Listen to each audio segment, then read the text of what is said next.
New tonight, former employees of a Georgia manufactured home company are speaking out after losing their jobs and saying they're concerned about customers still waiting for answers. Their layoffs come after customers told WSAV they were left without homes or with unfinished projects. WSAV's Isabella Baez has more on what those former employees are now saying. On Wednesday, June 10th, around 80 employees were told they would no longer have a job with Uri's Home Center. Employees I spoke with say they worked for the company for years, and this news left them shocked, hurt, and unsure of what is next.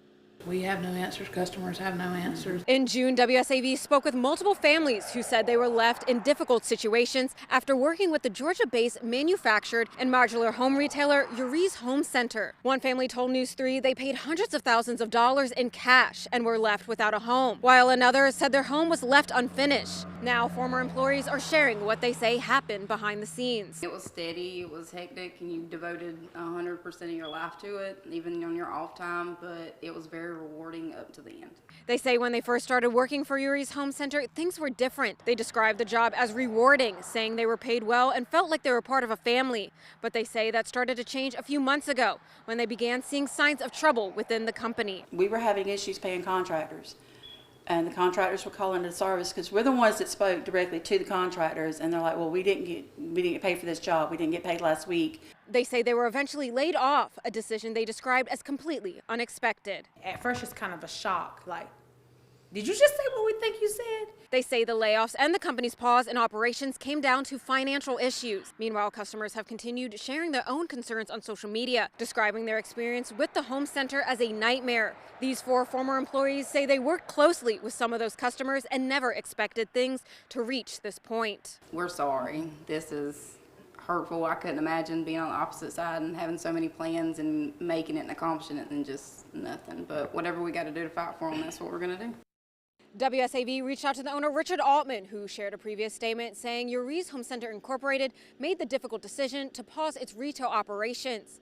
However, the four employees I spoke with say they don't believe it'll ever return to normal operations. Reporting in Baxley, I'm Isabella Baez, WSAV News 3, on your side.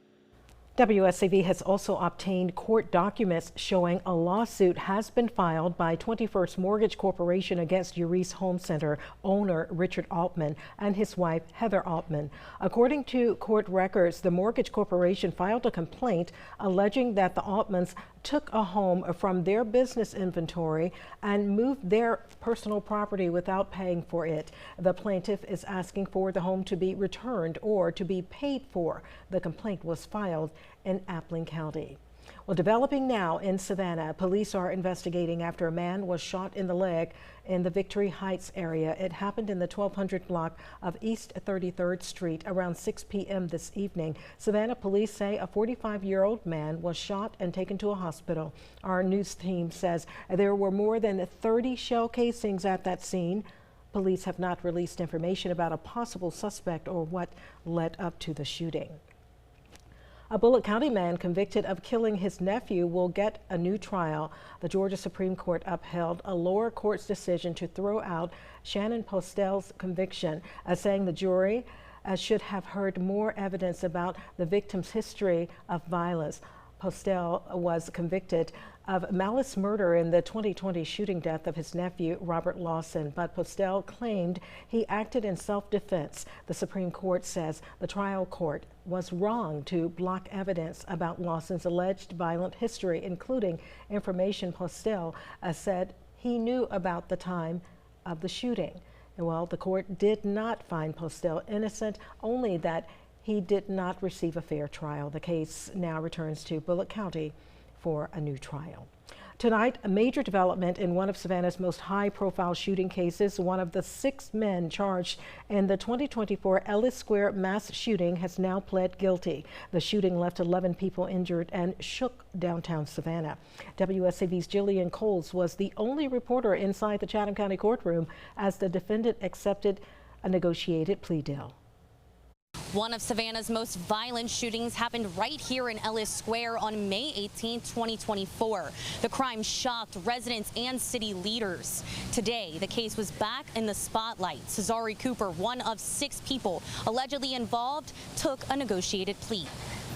How do you plead guilty or not guilty? Guilty. Cesare Cooper pleading guilty to aggravated assault, just one of the 8 counts he was indicted on in connection to the Ellis Square mass shooting. He was originally charged with 4 counts of aggravated assault and 4 for possession of a firearm during commission of a felony. But now 7 of those charges have been dropped. Detectives say the 2024 shooting stemmed from an argument between 2 women. Reacting to the incident, Savannah Police Chief Lenny Gunther characterized it as a poor conflict resolution. What we do have is groups of people, individuals, unfortunately young individuals, making poor decisions to resolve conflict through gun violence. 5 others were indicted in this case: Amari Harris, William Mitchell, Samira Kenny, Arike Street, and Jackery Porter. They face a total of 19 counts and are still waiting to learn their fate. Cooper's negotiated plea deal means he will spend less than 3 years behind bars. So counts 9 through 11 will be non-prossed, and counts 13 through 16 will be non-prossed. And so the defendant will plead guilty only to count 12 aggravated assault.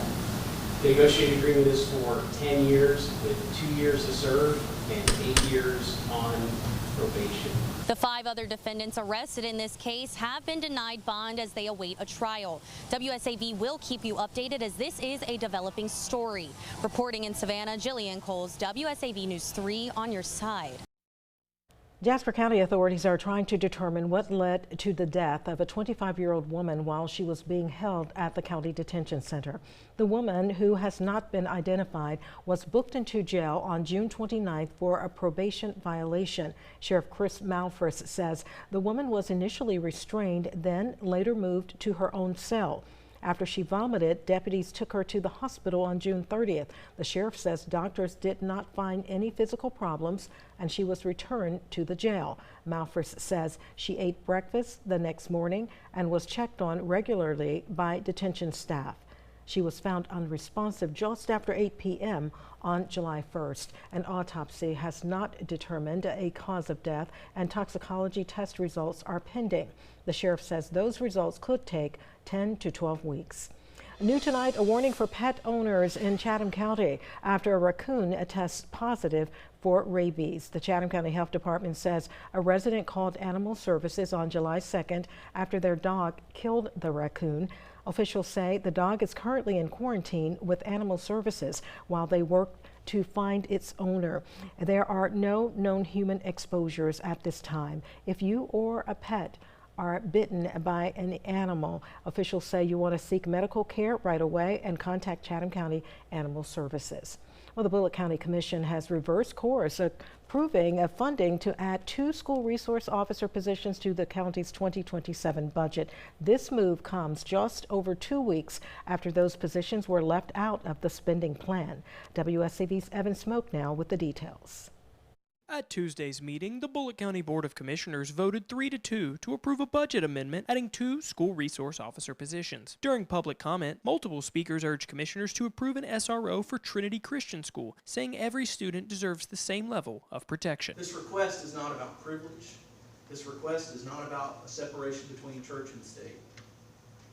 It's about recognizing a simple truth that every child deserves to be protected, no matter whether or not their parent sends them to a public school or to a private school. The second school resource officer will split time between Southeast Bullock High School and Southeast Bullock Middle School. The decision comes after 6 requested positions for the Bullitt County Sheriff's Office were added and then removed. Chairman David Bennett says commissioners wanted to find a way to help keep students safe at every school in the county. I want our kids to be safe, and I think that was the concern of the board members here was, hey, how do we make this work so we can set the Sheriff's Department up for success and make sure that our kids stay safe. Of note, the county will only pay $78,000, less than half of the total cost. The way they divide up the funding for that is the school board or the school, they fund about 55–60% of that position.